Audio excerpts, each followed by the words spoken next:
Season 2 bab ke-255. Aras tidak mau berbohong. Dia menceritakan semuanya pada Alif tentang masa lalunya. Tentang anggapan kalau Alif bisa jadi adalah anaknya. Meski hanya dugaan, tapi tidak ada salahnya mencoba. Karena saat itu istrinya merasa ragu dengan anak yang dibawanya pulang. "Bunda, ayah udah dapat nih," ucap Aras sambil menunjukkan bukan hanya sehelai, tapi beberapa helai rambut yang dicabut Alif langsung dari kepalanya sendiri. Aras senang bukan kepalang. "Alhamdulillah. Ayah jangan sembarangan. Sini disimpan saja ya." Naura menyuruh Azura mengambil plastik up kecil di kantor. Alif kaget dengan semua cerita kita. Tapi saat dia melihat kemiripan wajahnya dan wajah ayah, dia merasa tidak ada salahnya mencoba. Ucap Aras. "Dia gak marah, ya? Mana mungkin orang seperti Alif bisa marah, Ban? Kalau memang kita ini orang tuanya, dia malah akan sangat bahagia. Ya Allah, semoga saja." Naura mengangkat kedua tangannya dengan mata berkaca-kaca. Dia sangat berharap kalau Alif itu adalah anaknya. Aras dan Naura malam itu langsung pulang ke rumah karena mereka harus bekerja subuh nanti. Padahal dalam hati Naura masih ingin di pesantren. Ingin mencegah Alif agar tidak pergi dulu sebelum hasil tes DNA keluar.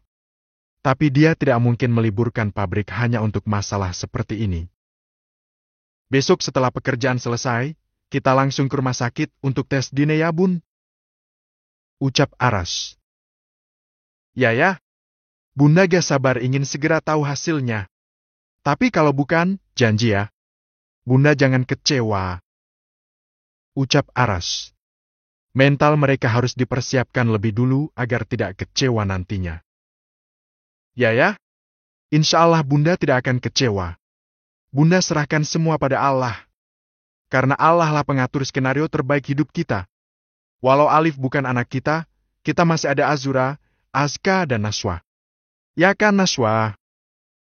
Ucap Naura pada si kecil Naswa yang ada di gendongannya. Ya Bunda benar.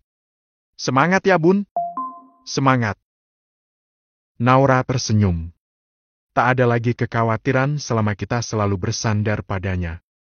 Siang harinya setelah semua pekerjaan selesai, Aras dan Naura langsung bergegas ke rumah sakit. Tujuan mereka hanya satu. Tes DNA, menyocokkan DNA Alif dan Aras serta Naura. Kenapa harus diuji dengan Aras dan Naura? Karena agar tidak ada kebimbangan lagi. Dan membuat Naura yakin kalau Aras tidak memiliki anak dengan perempuan lain. "Kenapa Bunda harus dites juga, ya? Kenapa nggak ayah aja?" Tanya Naura saat Aras meminta Naura untuk tes DNA juga. Kalau hanya ayah yang dites, ternyata hasilnya positif. Sebagai wanita Bunda takutnya akan curiga. Jangan-jangan nih anak adalah anak dari perempuan lain. Bukan dari Bunda. Nah, ayah mengantisipasi dengan seperti ini, Bun. Jadi jangan sampai ada kecurigaan-kecurigaan lain setelah ini. Kalau negatif ya ikhlas.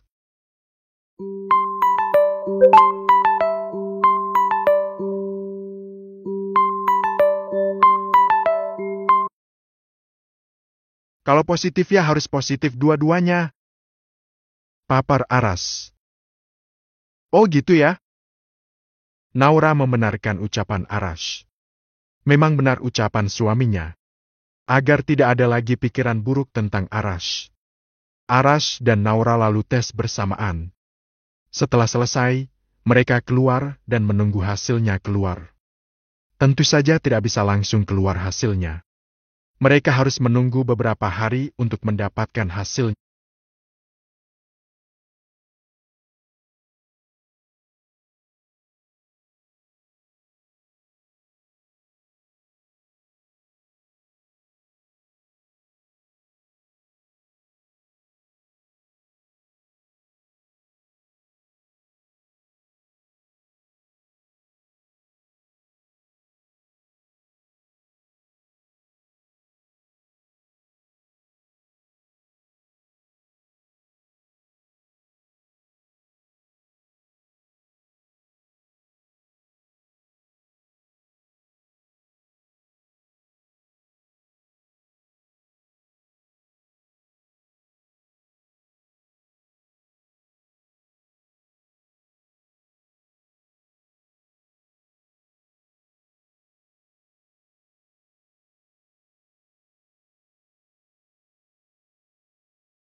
miliknya.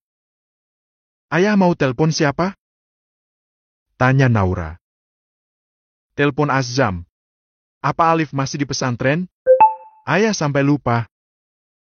Aras lalu meletakkan ponsel di samping telinganya dan merapatkan saat terdengar Azam berbicara. Setelah beberapa detik mengobrol, Aras langsung menutup sambungan teleponnya. Dia menoleh pada istrinya.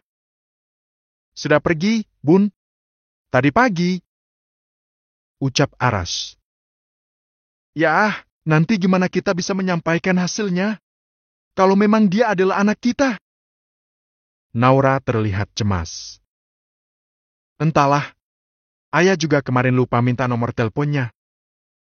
Aras kembali memasukkan ponsel ke dalam tasnya. Kenapa gak minta sama Azam? Ya besok kalau hasilnya sudah keluar, ayah akan minta nomornya ke Azam. Aras dan Naura pun pulang.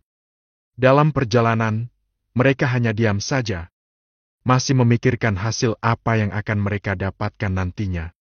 Setelah 1 minggu lebih mereka menunggu, akhirnya Aras ditelepon untuk mengambil hasilnya.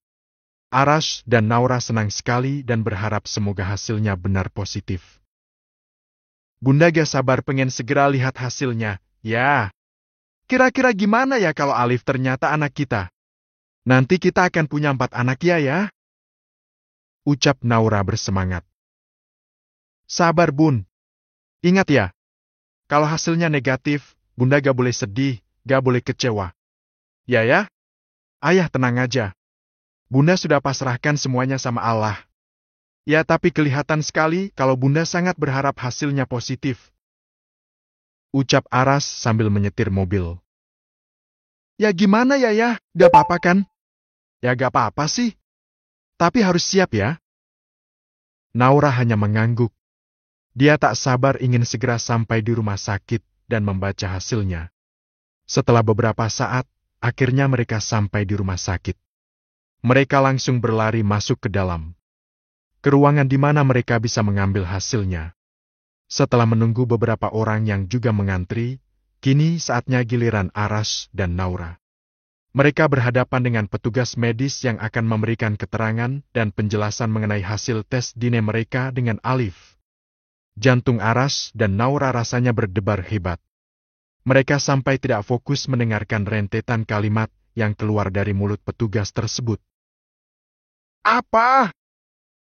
Ucap Aras dan Naura bersamaan saat mendengar hasilnya. Ya Allah! Naura sampai meneteskan air mata. Dia merasa hasil ini sudah sangat valid dan tidak bisa diganggu-gugat lagi. Karena yang tes bukan hanya Aras, tapi Naura juga. Dan hasilnya ternyata sama. Ayah akan telepon Azam. Ucap Aras. Cepetan ya. Kita harus segera menemukan di mana Alif sekarang. Iya. Aras segera menelpon Azam. Meminta nomor telepon Alif. Tapi Aras harus kecewa saat mendengar Azam kehilangan nomor Alif karena ponselnya habis disetel ulang dan lupa dicadangkan. Aras lemas. Dia tidak tahu kemana lagi mencari keberadaan Alif. Pemuda itu pasti sudah jauh perjalanannya. Ayah sih kenapa kemarin tidak langsung minta sama Azam?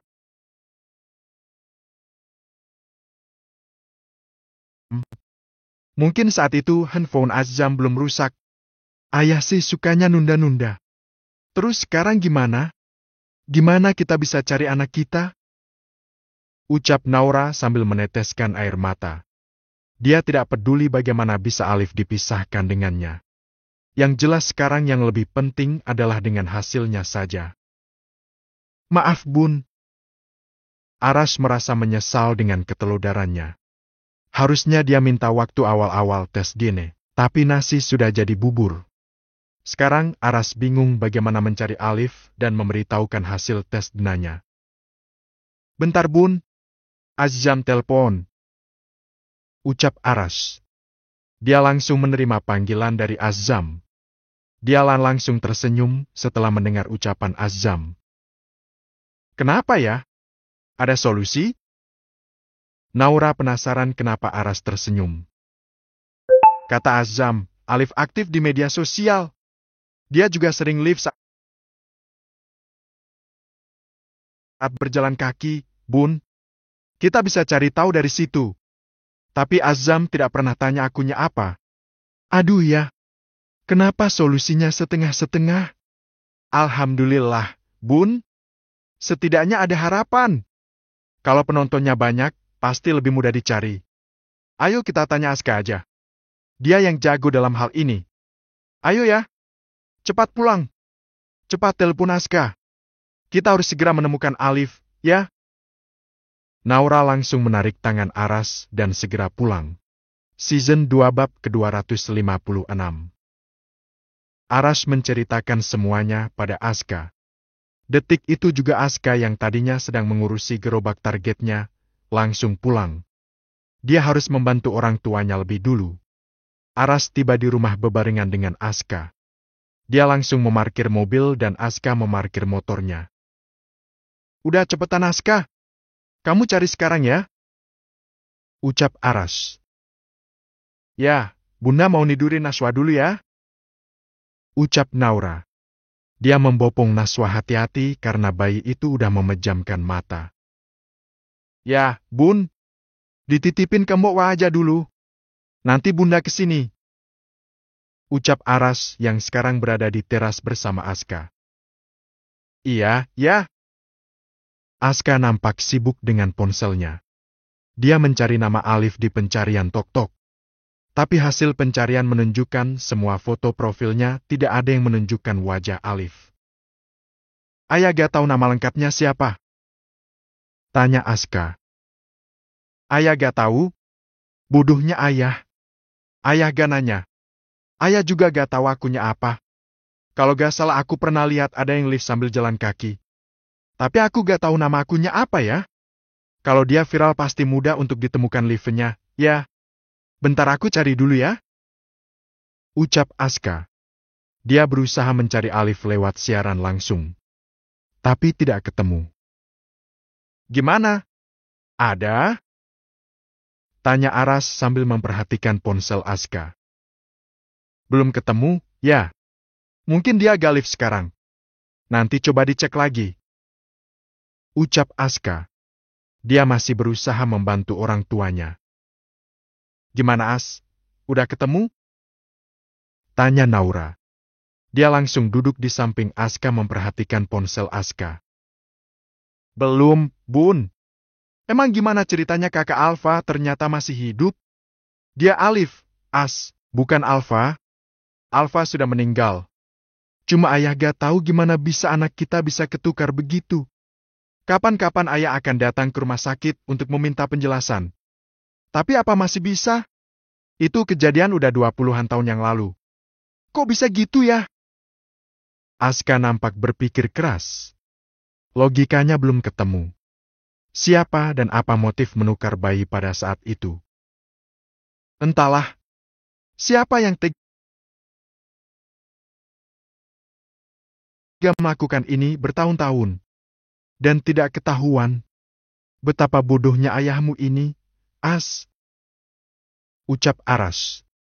Dia menyandarkan punggungnya dan menarik nafas.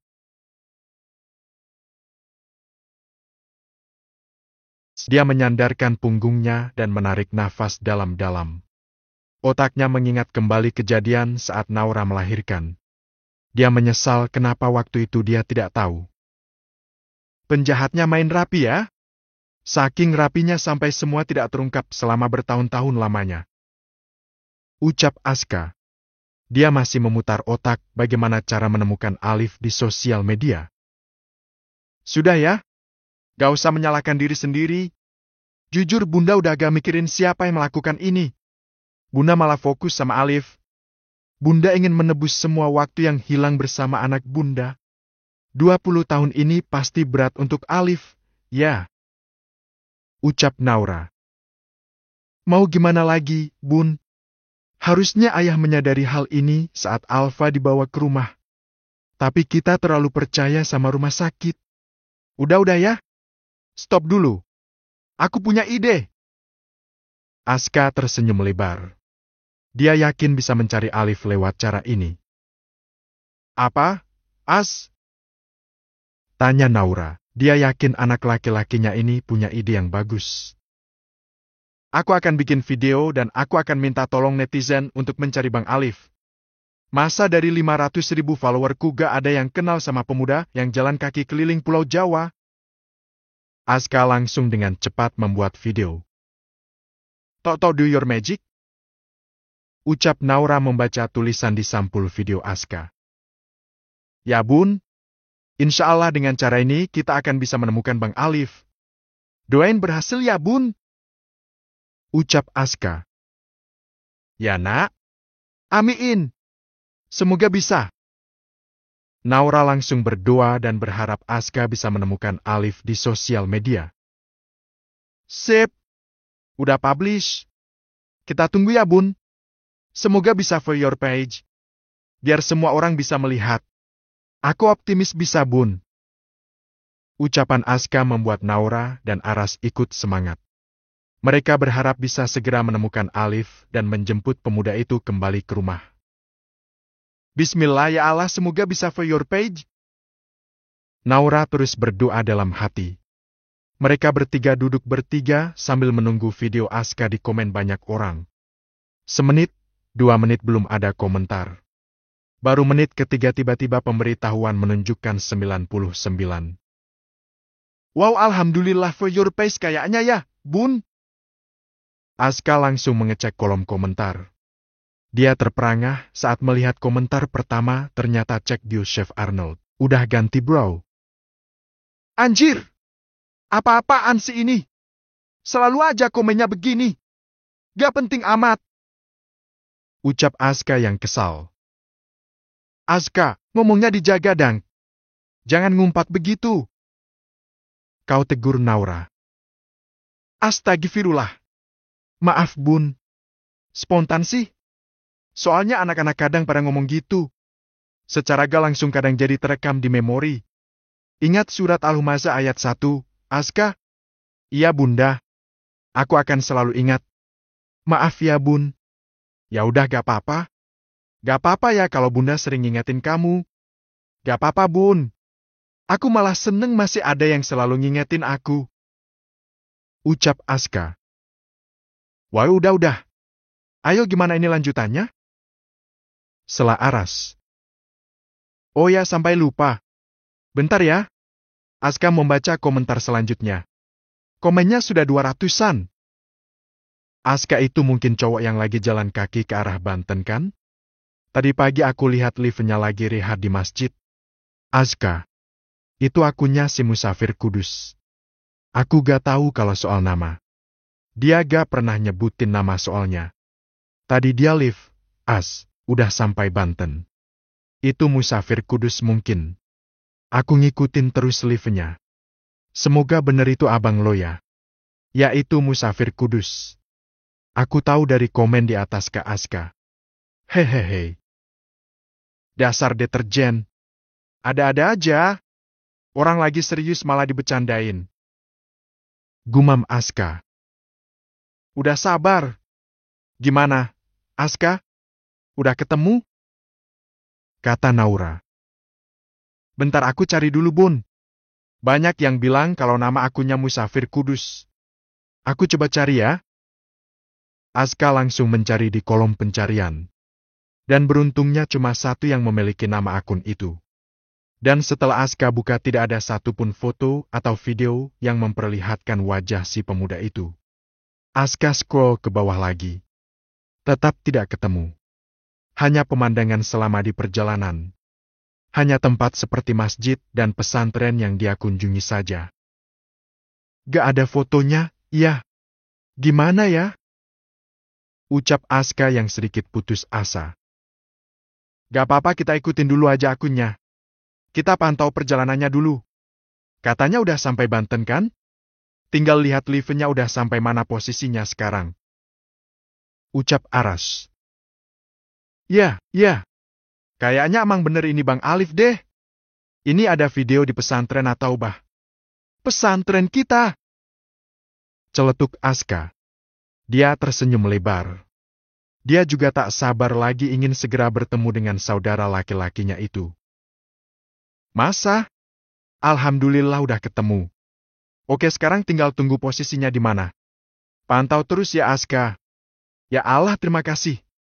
Semoga kami bisa segera membawa kembali anak kami ya Allah.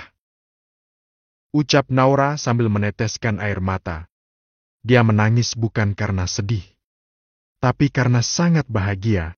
Season 2 bab ke-257. Musafir Kudus. Nama akun itu dipantau terus oleh Arash dan Aska. Sejak siang tadi, rupanya akun tersebut belum juga aktif live lagi. Entah kenapa. Dan sampai sore ditunggu, belum juga live. Ini orang kemana ya? Kenapa gak live lagi? Gumam Aska sambil mengamati ponselnya. Di sana terlihat nama akun Musafir Kudus. Tapi tidak ada lingkaran merah di foto profilnya yang hanya berupa gambaran siluet manusia sedang berjalan. Ya apa-apa. Yang penting kita udah tahu akunnya. Kamu udah kirim pesan kan? Tanya Arash. Udah, ya. Tapi belum dibalas. Ucap Aska. Dia masih dalam mode serius. Apa gak ada riwayat live? Atau video terakhir yang diupload? Riwayat live gak bisa dilihat sama penonton, ya. Video terbaru belum ada yang di daerah Banten. Arash nampak bimbang. Sebenarnya dia tidak sabar ingin bertemu anaknya. Tapi di sisi lain, dia harus sabar dengan takdir yang sudah digariskan untuknya. Memang jalannya dia harus bersabar dulu untuk bisa bertemu dengan anaknya. Sampai malam tiba, tak ada pemberitahuan siaran langsung si Musafir Kudus. Padahal Aska sudah memfollow akun tersebut. Dia lalu membuka komentar di video yang tadi dia upload. Sudah banyak sekali yang komen di videonya. Hampir 1000 komentar. Aska, kalau gak salah si Musafir itu sekarang ada di Ponpes daerah Serang, Banten. Ada di Serang, Banten. Iya benar. Aku tadi lihat live-nya. Ya, Serang Banten katanya. Gimana? Kita ke sana sekarang? Ya boleh. Kita siap-siap sekarang. Ajak Arash. Arash langsung berdiri dan bersiap-siap untuk pergi. Ya, mau kemana? Tanya Naura yang baru saja keluar kamar setelah menidurkan Nashwa. Mau ke Serang, Bun sama Aska.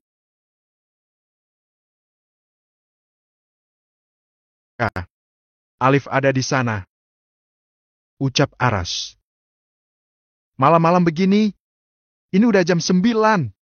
Ya apa-apa, masih jam 9. Belum jam 12.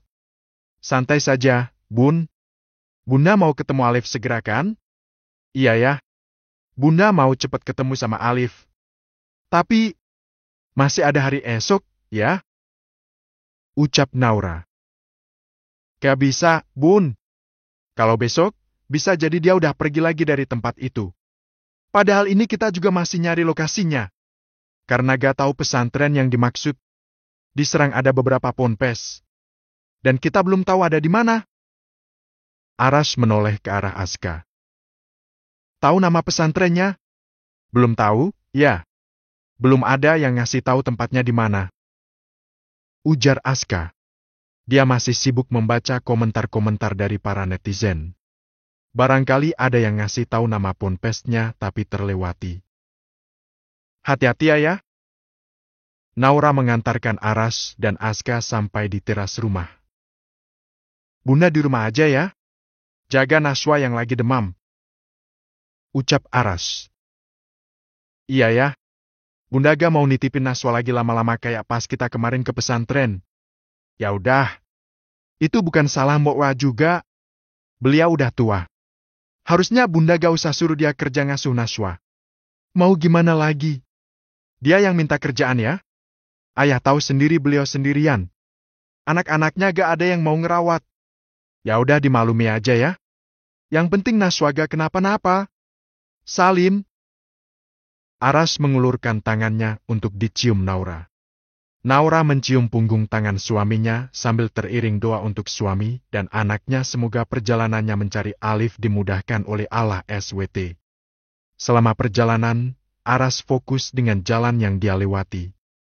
Sedangkan Aska masih mencari informasi lewat ponselnya.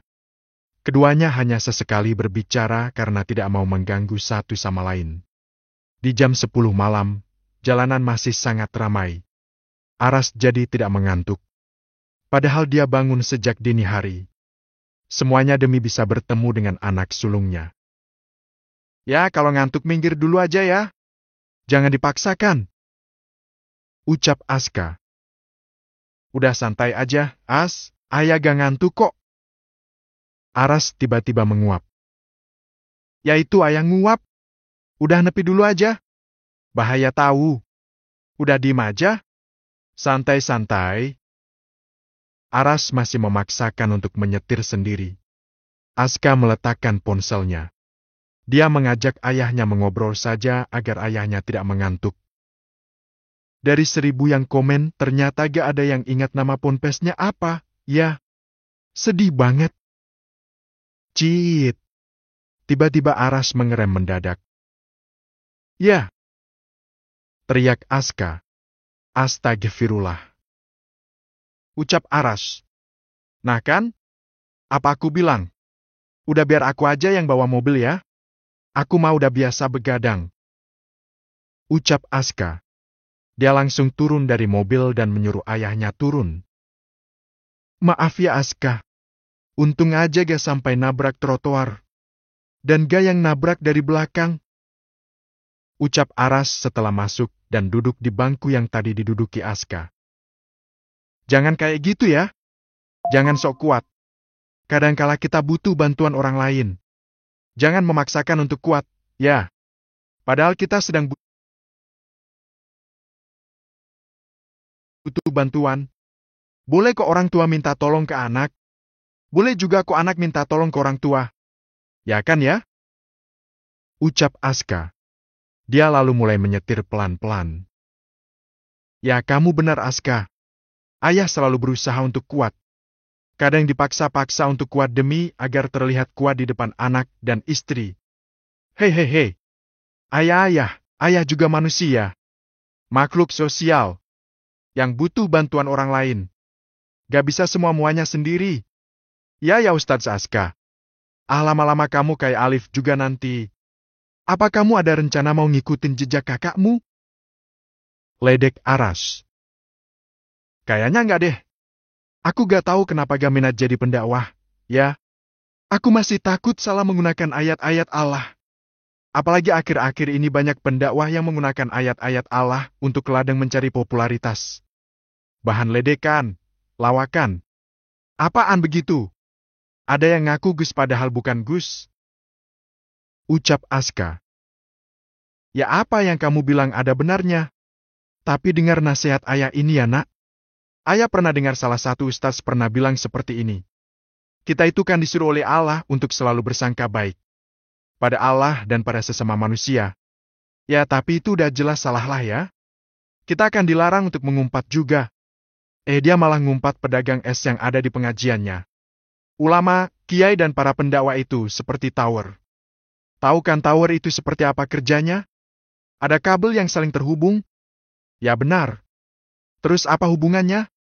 Masing-masing dari mereka punya sasaran dakwah sendiri-sendiri. Ada yang berdakwah untuk orang yang sudah hijrah. Ada yang berdakwah untuk orang yang belum hijrah. Tapi tujuan mereka semua sama. Mengajak jamaahnya untuk mengingat Allah. Kalau semua ulama, ustadz, kiai berdakwah hanya untuk mereka yang sudah hijrah, lalu siapa yang akan mengetuk hati orang-orang yang belum hijrah? Sedangkan rata-rata orang yang belum hijrah itu lebih senang dengan ustadz yang santai dan lucu. Paham sampai sini? Iya tapi gak pakai ngumpat dan ngehina orang kan? Aska semakin geram setiap mengingat kejadian beberapa waktu silam yang sedang viral. Iya kalau itu aku setuju sama kamu. Gak boleh? Bahkan Allah membenci sampai ada peringatan untuk pengumpat dan pencela yang ada di dalam Al-Quran surat Al-Humazah. Ya namanya manusia, dia mungkin kilaf dan lalai. Tapi beruntungnya dia ditegur sama Allah sebelum dia meninggal. Iya ya. Kasihan sekarang karirnya redup karena kesalahannya sendiri. Doakan saja semoga dia bisa berubah lebih baik. Untuk bisa mengetuk hati orang yang belum baik, bukan berarti harus menyamai perilaku mereka kan? Bisa kok melucu, ngelawak tanpa harus menyamai tingkah laku orang yang belum baik. Ayah benar. Semoga saja Kak Alif nanti kalau jadi pendakwah tidak seperti itu ya. Amin. Alif di mana ya? Sejam kemudian mereka sudah sampai di pesantren pertama tujuan mereka. Season 2 bab ke-258. Di pesantren pertama yang mereka kunjungi ternyata tidak ada Alif di sana. Aras dan As